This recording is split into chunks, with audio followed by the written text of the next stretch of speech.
Hello' নমস্কাৰ বন্ধু বান্ধৱীসকল। আজি আমি যাবলৈ ওলাইছোঁ ওচৰত থকা বৰহোলা বাগান খেলপথাৰত, কিয়নো মাননীয় কেন্দ্ৰীয় মন্ত্ৰী শ্ৰীযুত সৰ্বানন্দ সোণোৱাল ডাঙৰীয়া আহিছে। মই মোৰ মামী, জা আৰু ভতিজাৰ সৈতে গৈ আছোঁ তেওঁক এবাৰ চাই আহিবলৈ। গাঁওখনৰ মানুহ কোনোৱেই নাই, আমি চাৰিজনীহে মাত্ৰ গৈ আছোঁ আৰু ওচৰৰ পাজৰৰ মানুহ গৈ শেষেই হ'ল। আমি লাহে লাহে গৈ আছোঁ আৰু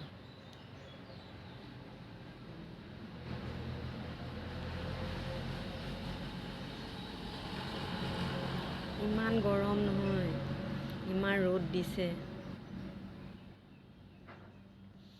আমি ঢাকিয়ে যাবলগীয়া হৈছে আৰু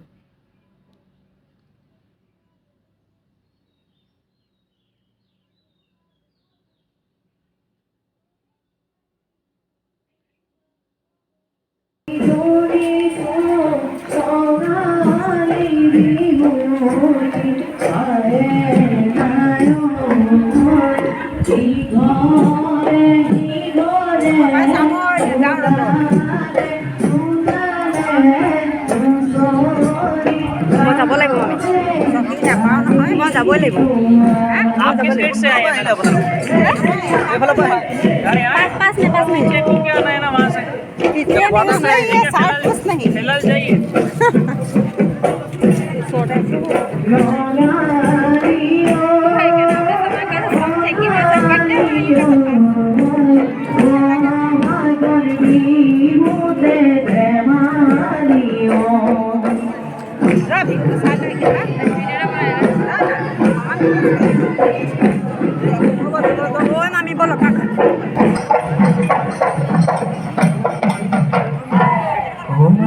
মোর গাতি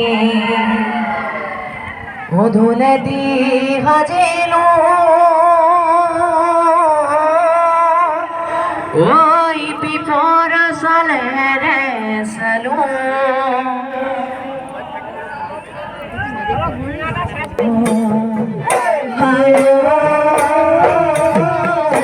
আকা ঘুমনি গনি জাকা দিয়ে হিলে ওই আমার নাচনি মুগা যে পিন্ধি বিহুতলি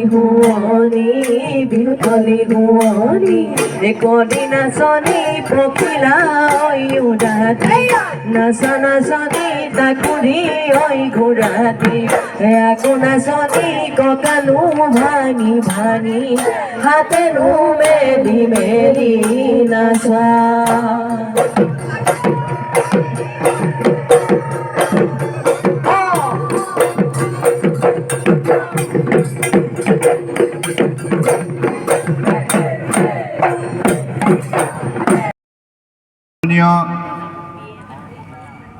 প্ৰমীলা সোণোৱাল ডাঙৰীয়ানী আৰু আজি সভাত উপস্থিত থকা অসম গণ পৰিষদ আৰু ভাৰতীয় জনতা পাৰ্টীৰ জিলা সমিতিৰ পৰম শ্ৰদ্ধাৰ বিষয়ববী আৰু কাৰ্যকৰ্তা বন্ধু বান্ধৱীসকল, এই নিৰ্বাচনী প্ৰচাৰ সভাত উপস্থিত থকা ৮ নং বৰহোলা জিলা পৰিষদৰ সদস্য প্ৰাৰ্থী শ্ৰীমতী প্ৰিয়ংকা ফুকন ডাঙৰীয়ানী, তিতাবৰ জিলা পৰিষদৰ প্ৰাৰ্থী মাননীয় সন্তোষ চিক ডাঙৰীয়া আৰু আঞ্চলিক পঞ্চায়তৰ সদস্যৰ পদৰ প্ৰাৰ্থী অবিনাশ শইকীয়া ডাঙৰীয়া, বিতিশা বৰবৰা শইকীয়া ডাঙৰীয়ানী, মমী গোৱালা ডাঙৰীয়ানী, কিৰণ গড় ডাঙৰীয়া, প্ৰশান্ত দত্ত ডাঙৰীয়া, প্ৰাক্তন সভাপতি তথা এই সমষ্টিৰ প্ৰাক্তন বিধায়ক শ্ৰদ্ধেয় হেমন্ত কলিতা ডাঙৰীয়া, ৰাজ্যিক মুখপাত্ৰ বিজেপিৰ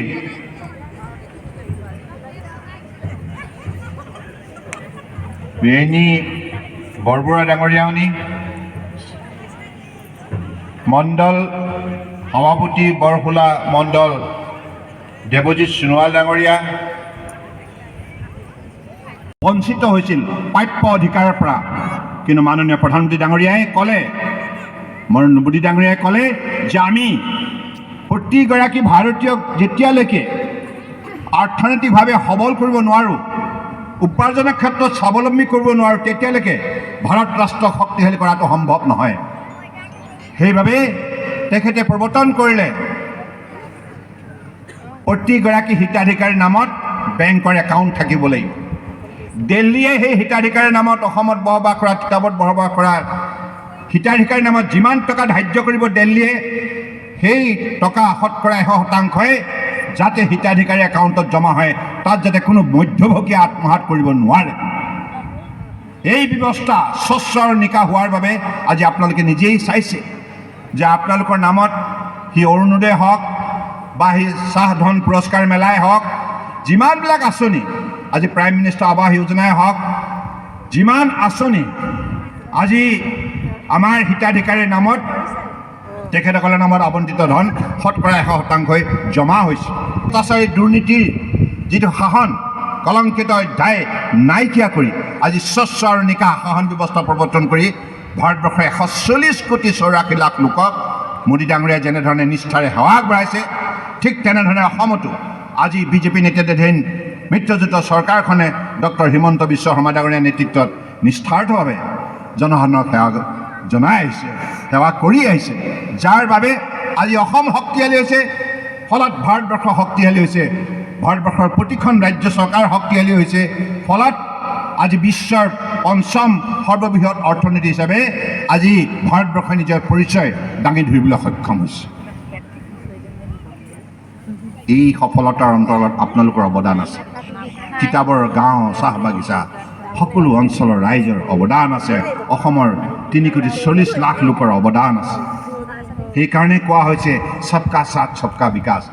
আজি সকলো লোকে যদি শান্তিৰে বসবাস কৰে, সকলো লোকে যদি ভোকত থাকিব লগা নহয়, সকলোৱে দুবেলা দুমুঠি যদি পায় সন্মান সহকাৰে, তেতিয়াই সমাজ শক্তিশালী হ'ব, জনতা সমাজত শাৰীৰিকভাৱে সুস্থ হ'ব, মানসিকভাৱে সবল হ'ব।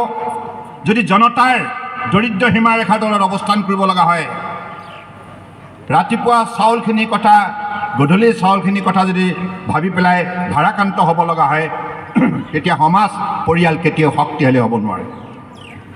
আজি ছাত্ৰ ছাত্ৰীৰ পৰা আৰম্ভ কৰি নৱজাতকৰ শিশুৰ পৰা আৰম্ভ কৰি গৰ্ভৱতী মহিলাৰ পৰা আৰম্ভ কৰি বৃদ্ধ বৃদ্ধা বিধৱাৰ পৰা আৰম্ভ কৰি দিব্যাঙৰ পৰা আৰম্ভ কৰি চাহ শ্ৰমিকৰ পৰা আৰম্ভ কৰি খেতিয়ক ৰাইজৰ কথা আৰম্ভ কৰি সকলো স্তৰতে নিবনুৱাসকলৰ কথা, মহিলা সবলীকৰণৰ কথা, এই সকলো শ্ৰেণীৰ ৰাইজৰ বাবে চিন্তা কৰি মাননীয় প্ৰধানমন্ত্ৰী ডাঙৰীয়াই যিমানবিলাক আঁচনি হাতত ল'লে, এই আঁচনিবিলাক সঠিকভাৱে ৰূপায়ণ হোৱাৰ ফলত আজি ডক্টৰ B.R. আম্বেদকাৰৰ নেতৃত্বত এই সংবিধানে পূৰ্ণাংগ ৰূপ পাইছিল।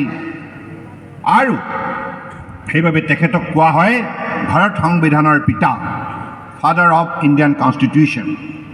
আৰু সেই ভাৰত সংবিধানৰ পৰাই জন্ম লাভ কৰিছে বিভিন্ন ধৰণৰ কেন্দ্ৰীয় চৰকাৰ, ৰাজ্য চৰকাৰ, বিভিন্ন ধৰণৰ স্বায়ত্তশাসিত পৰিষদ, বিভিন্ন ধৰণৰ মিউনিচিপাল বোৰ্ড, নিগম আৰু বিভিন্ন ধৰণে পঞ্চায়ত ৰাজ ব্যৱস্থা।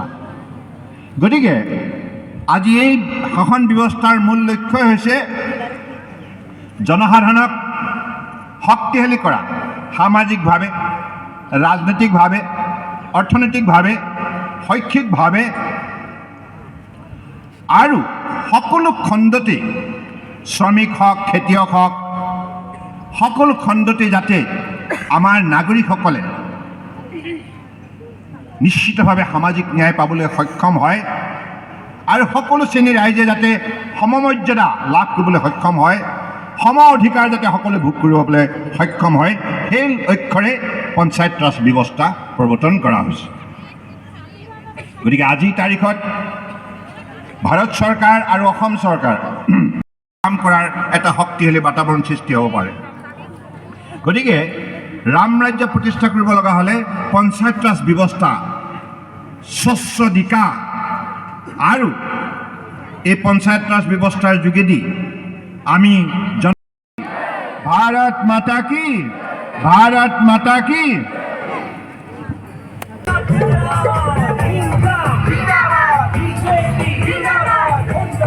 जिंदाबाद